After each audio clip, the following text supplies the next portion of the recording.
I recently watched a video testimony by a British lady who gave a glowing testimonial to the carnivore diet. She shared how many health issues that were fixed in her life when she adopted this diet. For most of her life, she ate the standard British diet, which, like the standard American diet, is simply when you eat whatever you like, as much as you like, and whenever you want. Typically, this means eating lots of carbs and sugar, and snacking multiple times throughout the day. This woman's name is Lauren, and she has a YouTube channel titled Farmer's Wife Farming Life. As of this morning, there were only 8 videos posted on this channel, and they were mostly about being the wife of a farmer. If you want to learn how to collar a cow or help a cow give birth to a huge calf, well, you can see these things on her channel. So her main interest until at least recently is about the farming life. But she's really excited about the carnivore diet these days, and I have a feeling she'll be posting a lot more videos about this in the future. Lauren has had many health issues for much of her life. She's not especially old, I'd guess she's in her mid-30s, but until last year her health problems were escalating. She had acid reflux and something called grade A esophagitis, chronic UTIs. She was constantly tired. She had frequent ear infections, severe constipation, skin rashes, styes in her eyes, ulcers on her tongue, and eventually she got to the place where it seemed like nearly every food she ate disagreed with her and made her health problems worse. Eventually she got to the place where she was afraid to eat anything. She lost so much weight, her bones showed through her skin. She became severely depressed and nervous and had little desire to do much of anything. She didn't want to do housework or even look after her children or engage in social activities.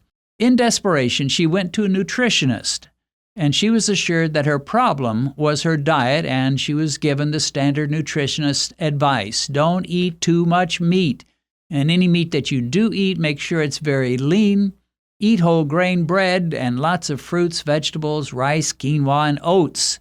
And she followed this advice, and it did seem to help with her throat and tongue issues, but it didn't really seem to solve most of her problems. And her diet with all these so-called healthy carbs left her constantly hungry, and she snacked on bowls of oats throughout the day, in addition to her normal meals. In her typical British idiom, she said, "I was so bloody hungry." Why do they always say bloody? I don't know. She still had joint pain. She still reacted poorly to various foods, still suffered from depression, and had frequent skin rashes. She wondered if she was doomed to live the rest of her life in this miserable condition. But her life changed in May of last year when she decided to roast a lamb for her family. Now, she had no plans to eat any of it since her nutritionist strictly warned her against eating red meat or saturated fat. But when she brought that lamb out of the oven, the smell, even the look of it was so intoxicating to her. Every fiber of her being seemed to cry out, "I want this, I have to eat this." And so she did. She enjoyed the roasted lamb with her family, and it tasted better than any food she had ever eaten in her life. After spending so much time keeping her fat intake close to zero, she absolutely gorged on a fatty lamb and felt enormous satisfaction. Later, she decided to do a little research on meat. She went to Google and typed in, "How bad is meat for you?" The first 10 Google results all condemned meat heartily. But finally, she found an article that suggested it might actually be good for you. She started watching YouTube videos and quickly found doctors and others talking positively about the carnivore diet. And what they said made perfect sense to her, especially realizing that our ancestors were never afraid of meat. In her words, you never find cave paintings of a salad. They're always about men hunting animals. She was soon convinced to give carnivore a try, and she jumped in with both feet, cold turkey. Her first few weeks were terrible as her body struggled to adapt to the new diet. Her acid reflux got worse, she felt nauseous, and had less energy than before. But after about a month, her body adjusted to her new carnivore diet and things started getting a lot better. Within a few months, nearly every health issue she had disappeared. Her acid reflux was gone. Her skin rashes disappeared. She began to wake up in the morning excited and filled with energy. Her depression and anxiety had completely gone. Even her sensitive teeth were fixed. Having done quite a bit of research, Lauren blames her previous problems on inflammation, a situation that the carnivore diet usually fixes within a few months. Her hands even used to lock up in the cold, and that has left. She had neuropathy in her legs. This has disappeared. Acne has disappeared. Sinus blockages in the mornings had been a normal part of her life, and that's no longer a problem. She's had ear infections and the UTIs since going carnivore. That has all stopped. She had quit having periods a while back, but after eating carnivore, her periods came back and she now has regular periods. Her husband had several issues of his own, including plantar fasciitis, sinus blockages, eczema, and varicose veins, and all of those conditions evaporated when he went carnivore. His conclusion? Sounds kind of like her. I feel bloody fantastic. Okay, I think you get the idea. This lady is over the moon about the carnivore diet, and who could blame her? Considering how much better she feels these days and all the health issues that have been resolved in less than a year of eating carnivore, how could she not be excited? Well, let me give you a few of my own thoughts. I know some vegans might say, well, she's just lying. She's just a liar. She's making all this up to promote her agenda. Well, I don't believe that for a second. Lauren is totally believable, and her channel isn't even about diet primarily at this point. It's about the lifestyle of a dairy farmer. Now, given her enthusiasm for her diet, that could change in the future, but as for now, 6 out of the 8 videos she's posted have been about farming. Additionally, she's not the only person who has found tremendous help by eating a carnivore diet. There is a groundswell of these kinds of testimonies about the benefits of this diet, and they show no sign of diminishing.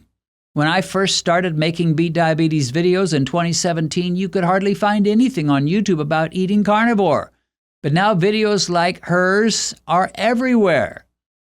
Let me share a few of my thoughts about the carnivore diet, the pros and the cons of eating this way. Let's start with the pros. If you've watched many of my videos on how to beat diabetes, you know that the diet I promote is what I call a low-spike diet. I am convinced that glucose spikes are the source of diabetic miseries and all kinds of miseries. It all starts there. With every glucose spike you get after eating a high-carb meal, you're taxing your body and creating damaging and devastating surges of insulin that your body creates to try to keep up with your high glucose levels. And this is why I recommend a low-carb, low-spike diet. By significantly reducing the carbohydrates in your diet, you will turn glucose spikes into gentle glucose rises, which are infinitely healthier for you.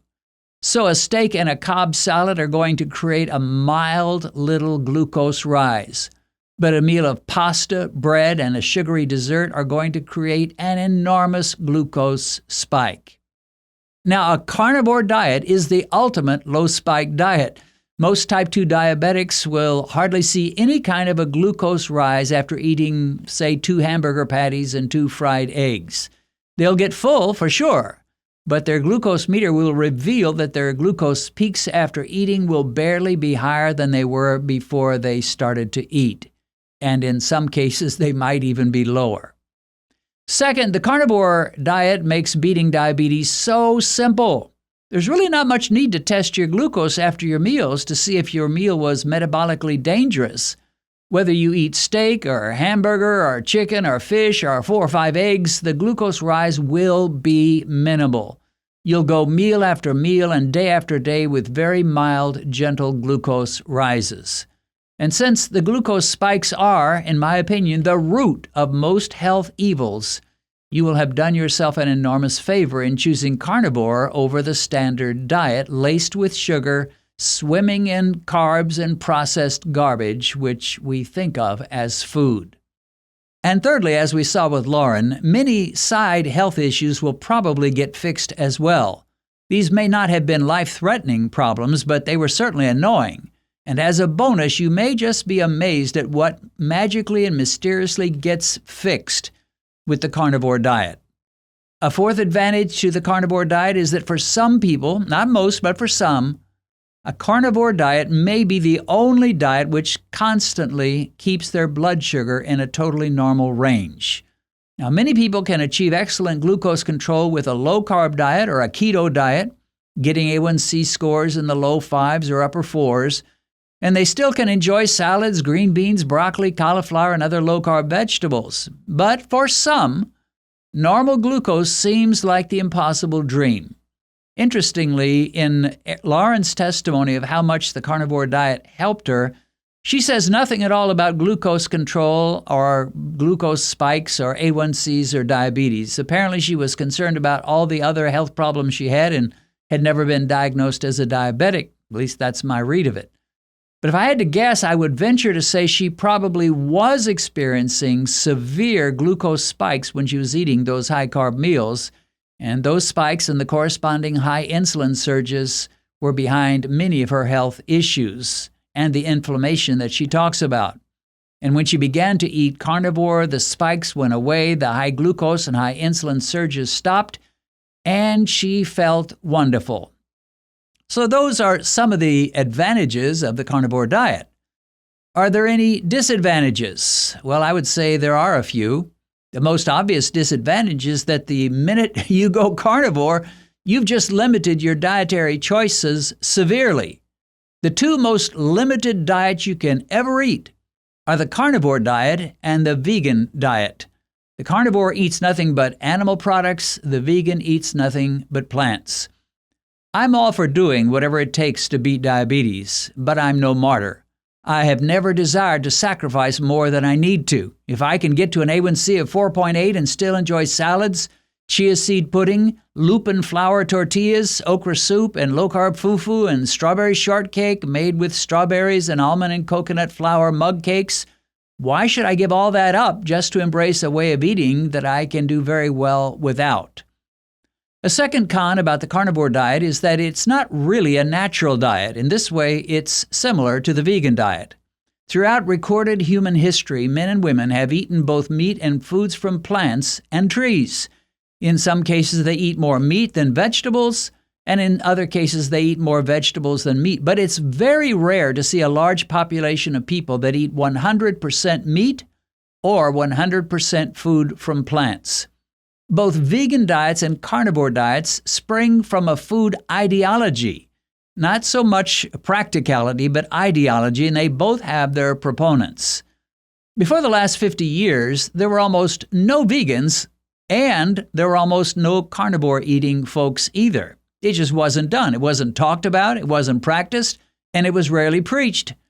Sure, people living in the frozen north would live on mostly seal meat and whale meat, but when the weather turned warm for a brief period, they would help themselves to berries and any plant-type foods they could find. Now, I will say this, if I had to choose between being a vegan or a carnivore, I'd choose carnivore in a heartbeat. It's a far superior diet for people who have a tendency toward diabetes. But let's not kid ourselves. There are large populations that eat mostly plant foods and reach old age and rarely get diabetes. Most of them are slim and physically active, and with those two things going for you, you can often get by with a lot of different diets.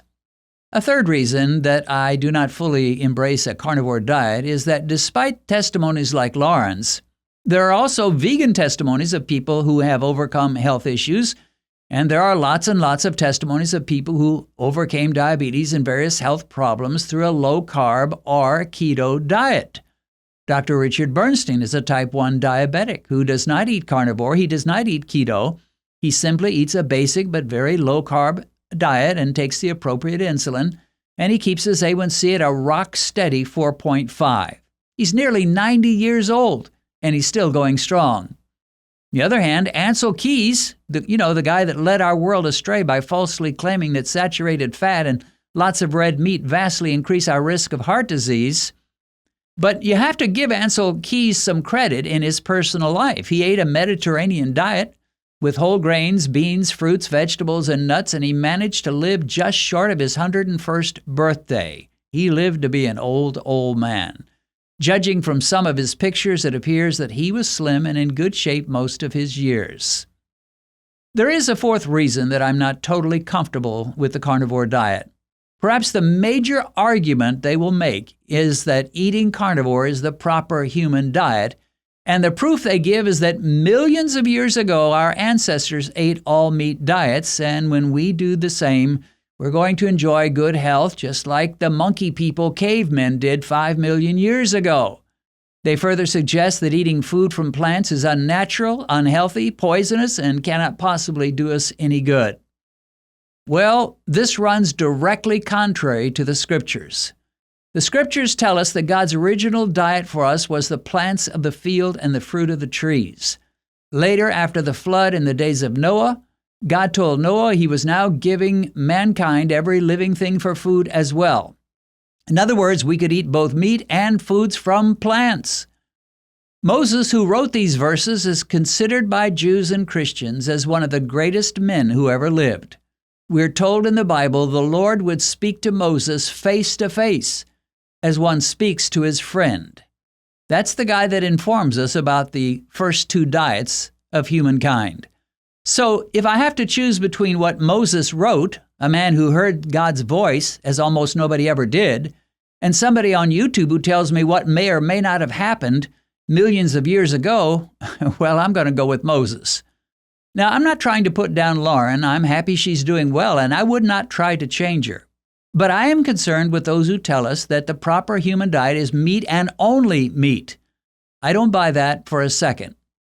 Sadly, many of the carnivore proponents are not so very different from the militant vegans. They both have very little respect for the Bible, and they're either agnostics or atheists.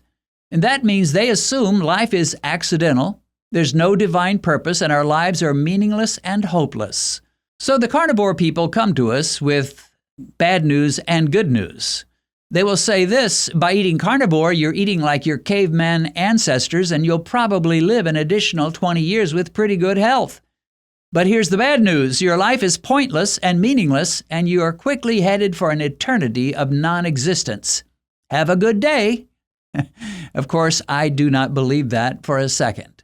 I do believe the concept of carnivore eating can be useful as a tool and an intervention when things are going south in your health and when you're facing serious and multiple health problems. I would not hesitate to go on that diet myself if I thought I needed it.